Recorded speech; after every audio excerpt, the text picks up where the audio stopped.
The sleek Earth diplomatic vessel, Harmony, cut through the darkness of space like a silver needle threading through black velvet. Inside the ship's bridge, Captain Lee Min-ho wiped sweat from his palms as they approached the most powerful empire the galaxy had ever known. The NIGMA Empire stretched across 47 star systems, and their homeworld Thesara Prime glowed ahead like a jewel wrapped in ribbons of light. "Captain, I'm getting butterflies just looking at this place," whispered Communications Officer Park Ji-woo, staring at the massive orbital stations that surrounded the planet. Each station was bigger than Earth's largest cities, and there were hundreds of them spinning in perfect formation like a cosmic ballet. Ambassador Kim So-jin stood at the center of the bridge, her hands clasped behind her back. She looked calm, but Min-ho could see the tension in her shoulders. In her briefcase was data that could save billions of lives if only the NIGMA would listen. "Remember, everyone," So-jin said quietly. "We're not here to show off or prove anything. We're here to save lives, their lives." The journey to reach this moment had taken months. Earth's best scientists had been tracking something terrifying through deep space. A rogue neutron star, a dead sun so dense that a teaspoon of its material would weigh as much as a mountain. This cosmic monster was racing toward the NIGMA system at incredible speed, and when it arrived, it would tear their entire solar system apart. Dr. Yoon Ha-na had spent sleepless nights running calculations, checking and double-checking the math. The neutron star would arrive in exactly 18 months, 2 weeks, and 3 days. There was no margin for error. The gravitational forces alone would start ripping planets apart weeks before the actual collision. "Incoming transmission from Thesara Prime," Park announced, his voice cracking slightly. The main screen flickered to life, and suddenly they were face to face with the Supreme Arbiter Vexthul. The NIGMA leader looked like he was carved from living crystal, with sharp angular features that caught the light and threw it back in rainbow patterns. His eyes held the cold confidence of someone who had never been wrong about anything. "So," Vexthul's voice carried the tone adults use when talking to particularly slow children, "the little humans have come to visit us. How quaint." Behind him, other NIGMA Council members could be seen, their crystalline forms shimmering with what looked like barely contained amusement. Some were actually making sounds that resembled snickering. Kim So-jin stepped forward, her diplomatic training keeping her voice steady despite the insult. "Supreme Arbiter, we come with urgent information that affects the safety of your entire system. Our deep space monitoring stations have detected a neutron star approaching your territory. Based on our calculations, you have less than 18 months before impact." The reaction was immediate. The NIGMA Council burst into what could only be called laughter, harsh, crystalline sounds that echoed through their chamber like breaking glass. Some of them actually doubled over, their forms sparkling with mirth. "Did you hear that?" one council member called out. "The baby species thinks they can teach us about astronomy." Vexthul raised a hand for silence, though his expression remained mockingly amused. "Little humans, your concern is in touching, but perhaps you should focus on your own primitive worlds before attempting to lecture civilizations that were exploring the cosmos when your species was still learning to make fire." "Supreme Arbiter, please," So-jin pressed forward, desperation creeping into her voice. "We have detailed gravitational models, projected impact trajectories, and evacuation protocols. We can share our deflection technology, help coordinate refugee movements, anything you need." The laughter died instantly. Vexthul's expression turned cold and dangerous. "Are you suggesting," his voice dropped to a menacing whisper, "that the mighty NIGMA Empire cannot handle whatever cosmic debris might wander into our space? That we need help from a species that only achieved faster than light travel 50 years ago?" Captain Min-ho felt his heart sinking. This wasn't going the way anyone had hoped. "Our gravitational stabilizers," Vexthul continued, his voice rising with indignation, "can redirect asteroids the size of moons. Our planetary shields have withstood supernova radiation. Our civilization has survived for 10,000 years, while yours was nothing but scattered tribes hiding in caves." The other council members nodded in agreement, their crystalline forms glowing brighter with shared pride and anger. "Your crude mathematics and primitive sensors have clearly malfunctioned," Vexthul declared with finality. "We suggest you return." to your little corner of space and leave the adults to handle important matters. So Jin made one last desperate attempt. Supreme Arbiter, we're not trying to insult your capabilities. We're simply offering help because we care about the lives in your system. Billions of innocent people who... Enough! Vexthul's roar cut through the bridge like a physical force. The audience is over. Remove your vessels from our space immediately, or we will remove them for you. The transmission cut off abruptly, leaving the human crew staring at a blank screen in stunned silence. Min-Ho was the first to speak. Well, that went about as badly as possible. So Jin slumped into a chair, her diplomatic composure finally cracking. 18 months, she whispered. 18 months and they won't even look at our data. The weight of what they'd just witnessed settled over the crew like a heavy blanket. Somewhere in the distance, a neutron star continued its relentless journey toward an empire that refused to believe it was doomed.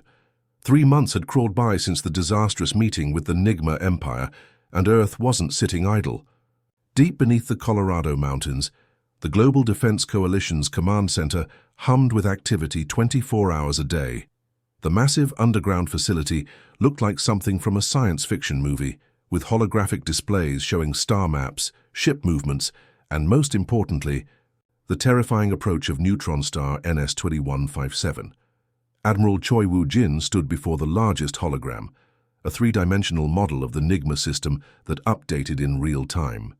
Red warning indicators were beginning to appear at the system's outer edges, showing gravitational distortions that matched Earth's predictions perfectly.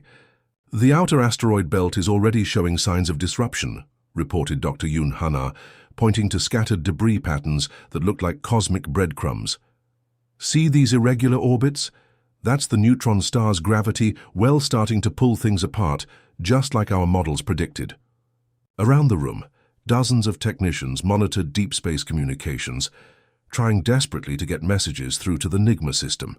Every data packet they sent was either blocked or bounced back with automated rejection notices. It's like trying to warn someone about a fire while they've got their fingers in their ears, muttered communications specialist Lee Dong-min, frustration clear in his voice. He'd been trying to contact NIGMA scientists directly, bypassing their government channels. I've sent the same gravitational data to their research facilities 57 times. Nothing gets through their filters. The situation was maddening. Earth's most advanced telescopes could see the neutron star's effects beginning to ripple through the NIGMA system, but the Empire's leadership refused to acknowledge reality. Their pride had built a wall that facts couldn't penetrate. Meanwhile, halfway across the galaxy, Captain Jung Tae-min was preparing for the most important mission of his career. His refugee fleet consisted of 50 massive civilian vessels, each one designed to look like ordinary merchant ships conducting routine trade. Hidden beneath their innocent exteriors were hospitals, living quarters, food production facilities, and everything needed to care for millions of evacuees. Remember, people, Tae-min addressed his crew over the ship's intercom, we're not military vessels, we're not conquerors or invaders, we're the cosmic equivalent of firefighters, and there's about to be the biggest fire in galactic history. The New Hope, his flagship, was particularly impressive. Its cargo holds had been converted into emergency shelters that could house 50,000 beings in relative comfort. The medical bay was staffed with doctors who had studied NIGMA physiology, learning how to treat crystalline life forms that were completely different from human biology. Dr. Song Mi-young walked through the medical facility, checking equipment. One final time.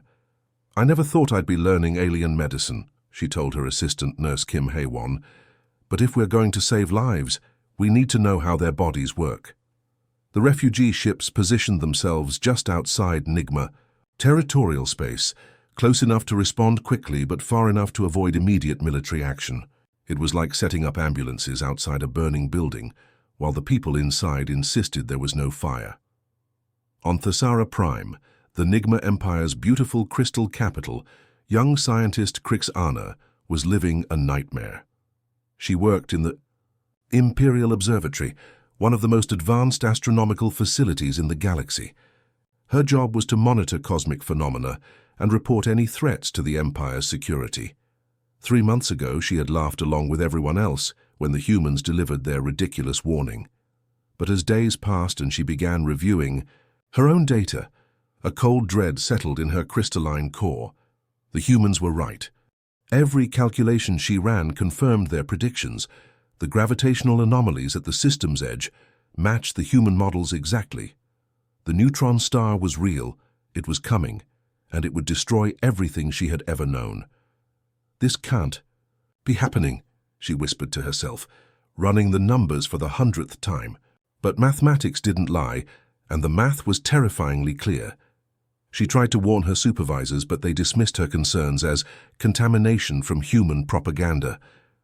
When she persisted, they threatened to remove her from her position and exile her from the scientific community. Kriksana, her department head, had warned her coldly, "Your career and your standing in society depend on your loyalty to Empire wisdom. Do not let primitive alien fantasies cloud your judgment." So she worked in secret, hiding her research and watching helplessly as clear signs of the approaching disaster began to manifest. Seismic monitoring stations reported unusual gravitational waves. Deep space sensors detected debris patterns that shouldn't exist. 3 outer system mining stations went silent when asteroids that should have been stable suddenly shifted into collision courses. Each night, she stared at her data and felt like she was watching a slow-motion catastrophe unfold. The neutron star's influence was growing stronger, its gravitational fingerprints becoming impossible to ignore. Yet the High Council continued to dismiss every warning as minor cosmic fluctuations that their superior technology could easily handle. The most heartbreaking part was watching her fellow citizens go about their daily lives, completely unaware of the doom approaching their system.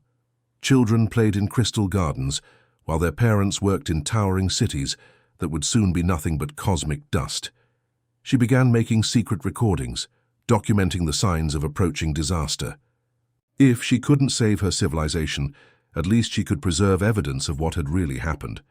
Back on Earth, Admiral Choi received daily reports from the monitoring stations. The neutron star was accelerating, drawn forward by the NIGMA, system's gravitational well. Time was running out, and an entire empire remained in denial. 15 months left, he said quietly, staring at the countdown timer that had become the most important clock in human history. The signs were becoming impossible to ignore, even for the stubbornly proud NIGMA Empire. 3 of their outer systems' moons had been ripped from their orbits in the past week, creating spectacular light shows as they broke apart. Chunks of rock the size of cities streaked across the night sky of Thesara Prime, painting brilliant meteor trails that should have been beautiful, but instead felt like cosmic warning shots. Lieutenant Commander Seo Jun-ho sat in his stealth reconnaissance ship, silent observer, watching the chaos unfold through high-powered sensors. His job was to monitor NIGMA communications and report back to Earth's command center. What he was hearing made his stomach turn. "Admiral Choi, you need to hear this," he transmitted back to Earth, his voice tight with disbelief. "The NIGMA High Council is still calling this a minor gravitational disturbance. They're activating planetary shields and claiming their technology will handle everything." Back on Earth, Admiral Choi Woo-jin stood in the war room staring at real-time data that painted a terrifying picture. The neutron star was now close enough that its gravitational influence was tearing the NIGMA system apart piece by piece. Asteroid belts that had been stable for millions of years were scattering, like marbles dropped on a floor. "Sir," reported Dr. Yoon Hana, her face pale as she reviewed the latest calculations, "the tidal forces have increased by 300% in just the past 72 hours. At this rate, the Thesara Prime will start experiencing massive earthquakes within days." The words hung in the air like a death sentence. Everyone in the room knew what this meant. The point of no return had arrived. Even if the NIGMA suddenly changed their minds and asked for help, there might not be enough time left to save everyone. On Thesara Prime, the ground literally shook beneath people's feet as magnitude 8 earthquakes rattled the planet's crystal cities. The beautiful spires that had stood for thousands of years developed stress fractures that sparkled ominously in the sunlight. Yet, Supreme Arbiter Vexathul remained defiant in his crystal palace, surrounded by advisors who were too terrified to tell him the truth. "Activate all gravitational stabilizers," he commanded from his throne, his crystalline features reflecting the emergency lights that now bathed the council chamber in red. "Increase shield generator output to maximum. We have survived cosmic storms before, and we shall survive this minor inconvenience." But deep in the Imperial Observatory, Crixana watched her instruments with growing horror. The seismic readings were off the charts. Ocean tides were behaving erratically, rising and falling by dozens of meters every few hours. The planet's magnetic field was fluctuating wildly as the neutron star's impossible density warped space itself. She had one chance left, one desperate gambit that could cost her everything. Working through the night, she managed to bypass the communication filters that blocked outgoing messages to human vessels. Her hands shook as she composed what might be her civilization's final plea for help. "Human ships," she transmitted, on an encrypted frequency she hoped they were monitoring. "This is NIGMA scientist Crixana. Everything you predicted is happening exactly as your model showed. The High Council won't listen, but I believe you. The children, please, when the end comes, save the children first. I'm transmitting coordinates for our evacuation centers and civilian shelters." The message fired off into space, carrying with it the desperate hope of someone who finally understood how wrong her leaders had been. That transmission reached Lieutenant Commander Seo Jun-ho first. He sat bolt upright in his pilot's seat, quickly forwarding the message to Admiral Choi while his heart hammered against his ribs. "Admiral, we just received a transmission from inside the NIGMA system. One of their scientists is asking for help. She's sending evacuation coordinates." Admiral Choi read the message twice, feeling the weight of impossible decisions settling on his shoulders. Sending human ships into NIGMA space would be seen as an act of war. The Empire's military would fire on any vessel that crossed their borders. But if they didn't act now, billions of innocent people would die. He looked around the command center at faces filled with the same mixture of determination and fear he felt in his own chest. These weren't soldiers preparing for battle. They were rescue workers getting ready to run into a burning building that was about to collapse. "All ships," he announced over the fleet communication channel, his voice carrying across space to 50 refugee vessels waiting at the edge of NIGMA territory, "advance to rescue positions. Ignore their weapon locks. Our mission is simple. Save as many lives as we can." Captain Jung Taemin received the order aboard the New Hope and immediately began preparing his crew. The ship's intercom crackled to life as he addressed everyone on board. "People, this is it. We're about to do something that's never been attempted in galactic history. We're going to save an entire civilization that doesn't want to be saved. The NIGMA military will try to stop us, but remember, we're not their enemies, we're their only hope." In the medical bay, Dr. Song Mi-young and her team made final preparations. They had studied NIGMA physiology for months, learning how to treat beings made of living crystal. Now they would find out if their knowledge was enough to save lives when the universe itself became the enemy. The neutron star was now visible to anyone who looked up at the night sky on Thesara Prime. It appeared as a malevolent point of brilliant light that seemed to bend the stars around it.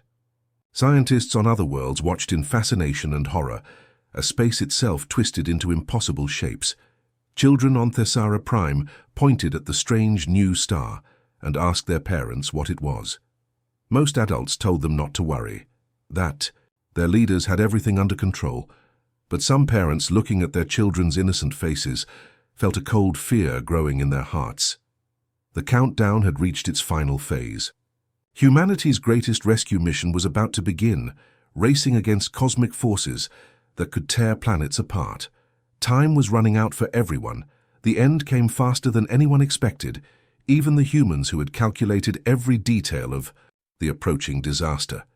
Captain Lee Min-ho gripped his command chair aboard the rescue ship, Compassion, as alarms screamed throughout the bridge.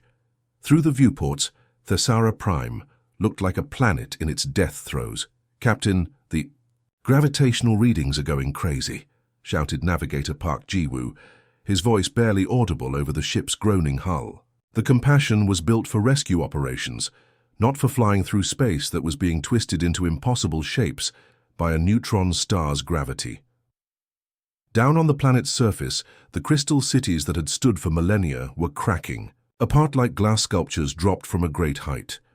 The beautiful spires that had once reached toward the heavens now toppled in slow motion, their crystalline structures unable to withstand the tidal forces that pulled at every atom. In the Imperial Palace, Supreme Arbiter Vexthul watched his world die through reinforced windows that spiderwebbed with fractures as he stared. The proud leader who had dismissed human warnings now faced the horrible reality of his mistake. His crystalline advisors huddled around him, their forms dim with terror. "The planetary shields are failing," one of them reported, voice cracking like breaking glass. "Power systems are overloading across all major cities. The gravitational stabilizers, they're not enough. Nothing we have is enough." Vexthul's hands shook as he activated the emergency communication system. For the first time in his long life, the Supreme Arbiter of the mighty NIGMA Empire was about to beg for help.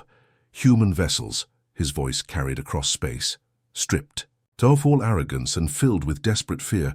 "Please help our people. We were wrong, we were so terribly, horribly wrong. Save whoever you can." The transmission cut off as the palace's communication array collapsed in a shower of crystal fragments.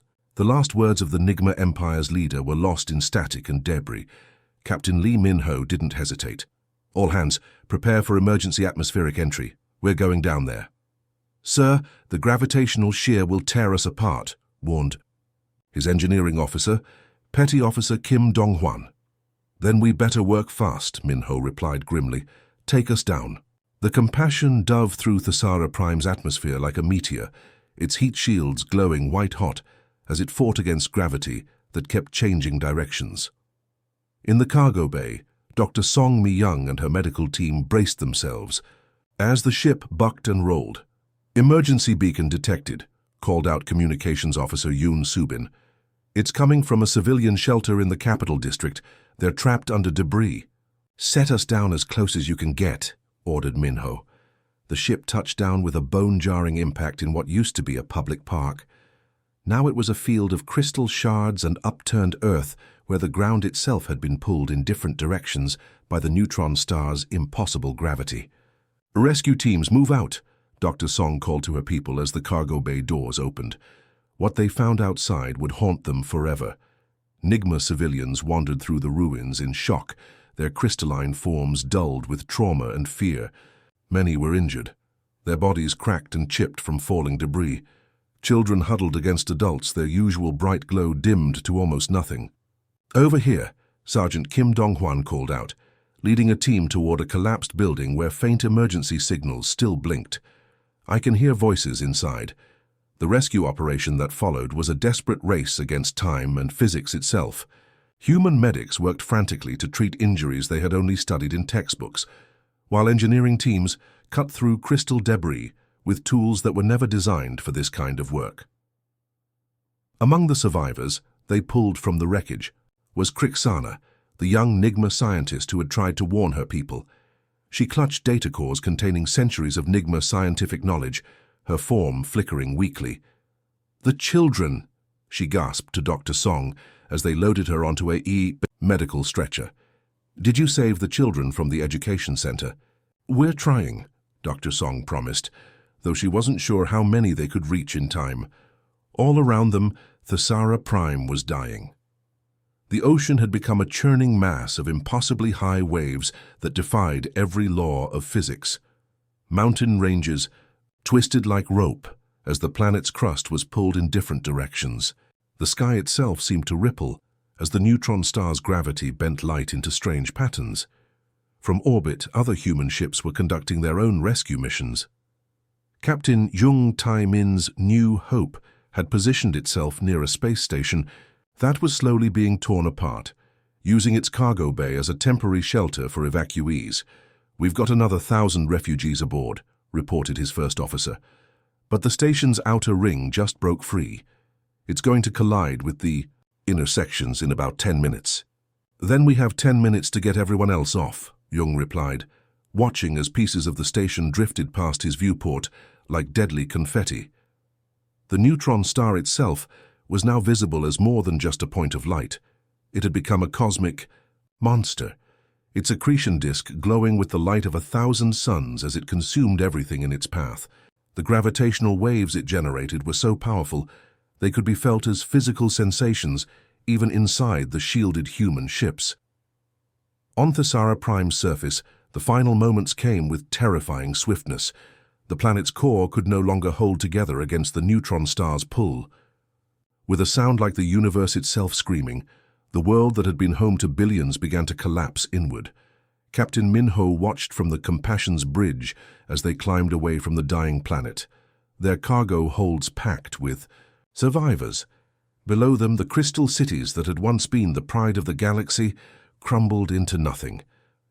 "Final count," he called to his crew, not sure he wanted to hear the answer. 47,000 refugees aboard our ship, reported Dr. Song, exhaustion clear in her voice. The fleet reports similar numbers from their operations. Minho did the math in his head and felt his heart sink.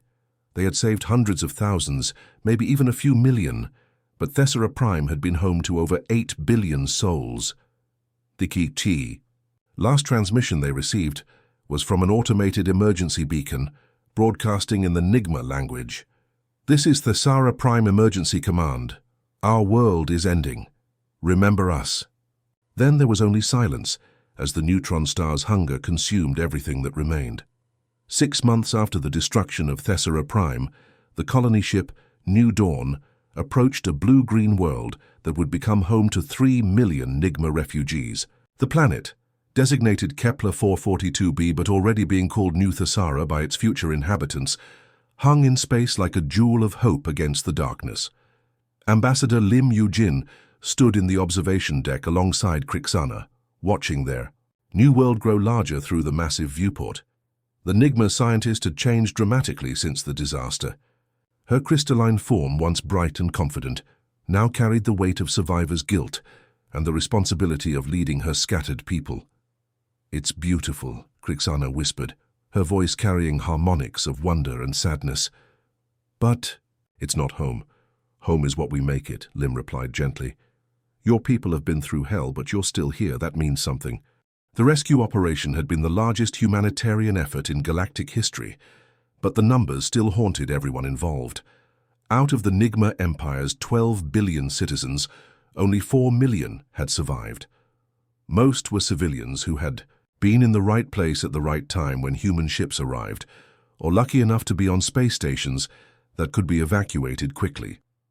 Dr. Song Mi-young walked through the ship's medical bay, checking on patients who were still recovering from injuries both physical and emotional. Many of the NIGMA refugees suffered from what human doctors recognized as severe trauma. Their usually bright crystalline forms dimmed to almost gray. "How are they adapting?"